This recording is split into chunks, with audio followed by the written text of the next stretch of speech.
I say, you want to about Adom TV, bedroom so a BMO, so I was a master sense. Yeah, they were not man intimate number. Who was sense today yet, send me a gun and knee, papa. I'm in fa any agro, baby, anywhere me Pia, Mrs. My chance today, me a Ghana. Now be a Ghana so.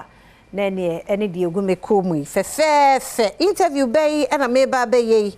na me wo minia be ma papa bi ene me sister Penny papa bi wo mi na mensa our yes secretary ma hoisting the flag and a face Seth Edumensa organizer one omo aba ye be celebrating women in arts and development. The Ghana ye flag no ye be peja akosoro e kwan be e na ye peja e de akọ eso me makọ abampanifo na bibia aboko de wow de na aba ma me fan start organizer so okay we dey anope me ti Adom TV atifo nyina ba bi obi ya ehwe especially enumfo enumbosofo oh okay omo na bi dwumadie esi omna so timechi obia ya no amawo ne so wo attachment ya for so mechia om okay eja de aba ne se eja hosting the flag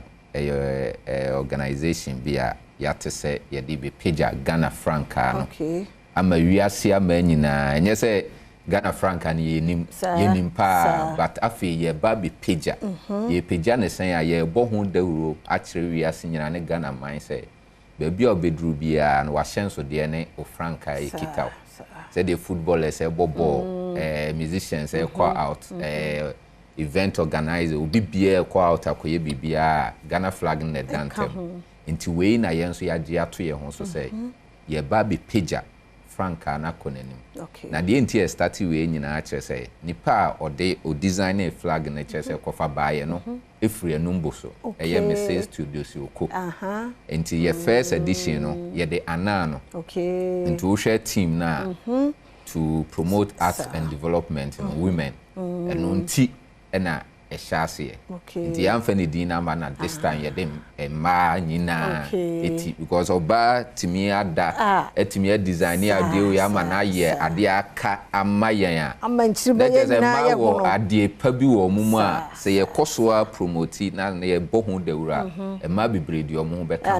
amanaka enti ubizam ze de abade a de aba ne se na so affirmative action planning so abaye mredi na se manu a na se ma na enti ubisa me aminu aba de aba ne se ye bo Ghana ho franca no dawuru a kire wiase ama nyina ne Ghana ko secretary ho so na won chotrom from maye wa mu ne tai dwumedi echi yo anti medasi debri na michia tie fo nyina ene Adom TV fo nyina na michia no fo so obia organa bia michia no omo amota dwumedi echi eye omanhene ekusi aku brempon kumisa sreku otoso ewotwe ene oba hima Queen Mother nana ama in fact ye nana ye kan nene ama krantima a odikan wo no mota echi ene na ahemfo divisional chiefs nyina ene divisional Queen Mothers nyina etechire say ye di dwumedi ebeba na edimu na franca no ya maso ema emenyi na edi echire na fe emanso ese yetumu se yanso yetumi ye bribi sebe enye franca no kwa na ebetumi aye oba kura betumi aye masonry obetumi a drive heavy duty vehicles ebetumi aye mechanics carpentry na sa na ema nanka yetumi ya obi gina baby o say be hwe oba bi oye we ekoso enti ye momode na ema no so yimpeje yemu sa eno na ye yambota attitude mo ya de ba yenhwe de ye expected ache free dwumedi okay the expecting say de me kan no ya ye first edition no last year Samri man ye into second one no ye kesi a chain okay first one kan ye no into the expecting say a bedroom rebi within the next 5 to 10 years to come no you can hosting the flag just a will be a walk into diaspora for in eba and the offer summertime your best shiny year or foul bag and it's just a walk Ghana I could be hosting the flag and no and I expect to say I feel so Ubi adin who bedroom nye pena Ghana no dia said the painful be started ya or mupeja Ghana flanka no sani enso ye pese ye ndie ni mo no bia fa ne honjim na chere say the next 50 years to come no nchirima no ye ni ho a obi nso ababa abefo nti ye hwe program bi wo ho ana line up na say ne wo ho no enne ye clean up enne first clean up enum kuro okay ochina ya health screening kakra na fe memene da no ne ye be grand deba at ye be was secondary school senior high school presbyterian senior high school wo be pono so e ho wugina ho a wo voter lake ni clear oh wow e na wo do the island bibia e ho so ye fe enti e ho ne ye kwa akoye no na obia fa na ni mehwe bi no ni yechi no nta yechi na ne kura ne say ye pesa de se ne me nua be medi kanka ye pesa ye national assignment e say eso e Ghana nyina ade nti ye pesa ye national assignment in the near future no ye pesa aban kura de ne ho jim na yesom na nka ye nya bibi say flag day if you say ye nim say we no e the soul of Ghana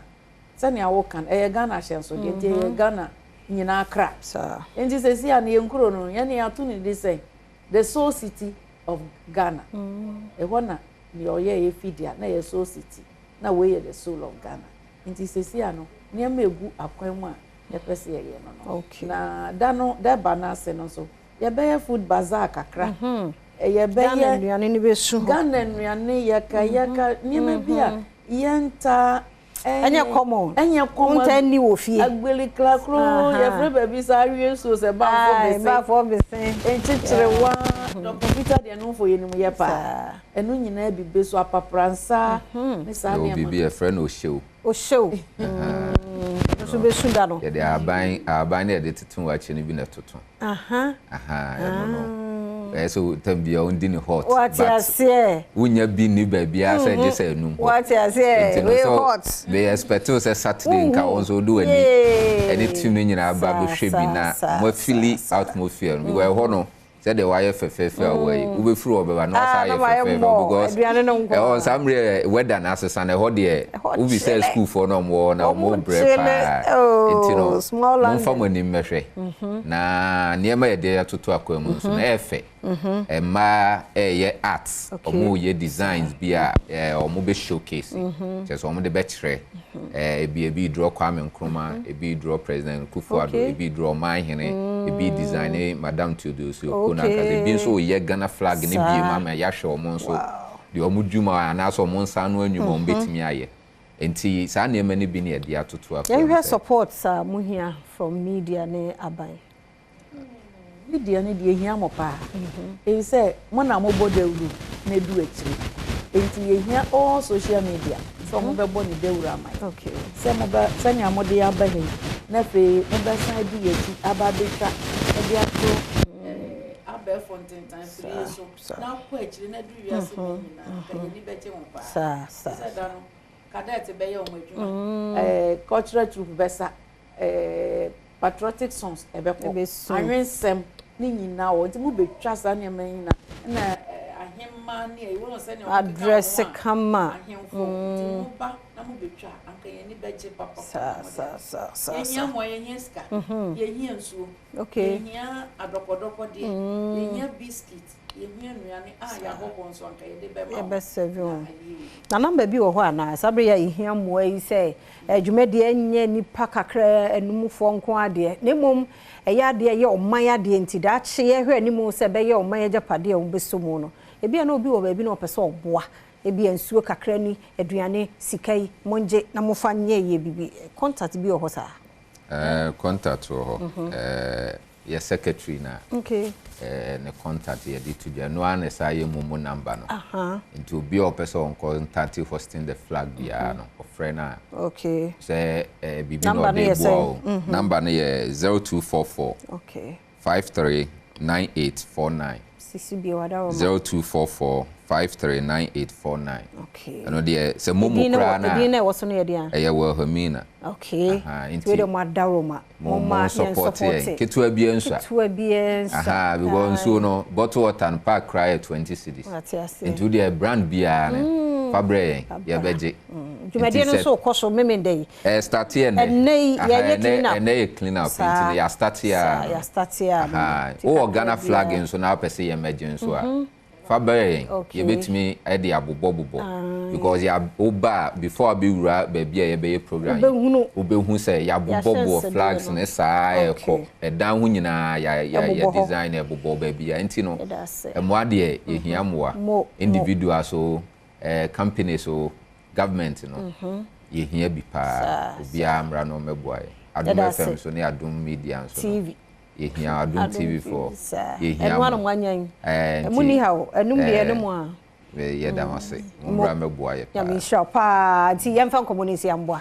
ya mi sha mo ye bom pa ya aboafo mo a na madwumade nye fe nye kra ba hwe ye de ni ye fa hu se ye ton ya mamre ene ya mane ahodo wo social media no wenum sa and I was pitting on social media na so nye obi ayi ne to ho ne sade mumme modawuro we ye do mo ase na ye guso e kai wo sa Adom FM home makeover no so monthly draw no baso nyame ya Adom a wo chena ye nasco won Wadaroma na dwumade ye de ebra wo kai se kwabrane age TV goyi ediko ne fie ene fridges aniema ngofo nyane de so ani se o ka chede hia ne sa nopa ubetie CJ or the tips bi beto dwa how are you see demo na wo hehye wo nema utie no work and happiness so OP the bebusa question utwa ona akro no na your monthly draw ya no so ye ni nyina ho hehye ni nyina so ededa ho kama nyame ya Adom a draw ni bi bekoso efiadai enti yo so fa ho ehemu ebi